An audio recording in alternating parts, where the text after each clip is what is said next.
It was raining last night and I have heaps of rainwater. So it's good that I can use this for our plants indoor, and even some of my plants uh, in the greenhouse. You see, if you can see this one, you see, heaps of water. It's full.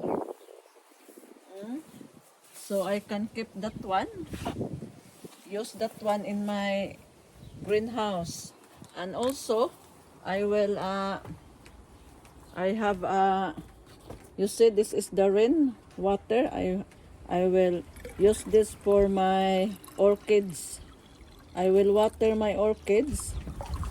And this one is a leftover of our milk. So I mix it with rainwater and I will give it to the orchids. This is very healthy for them. And also, I need to harvest my tomato again. You see? Thank you for watching. Bye.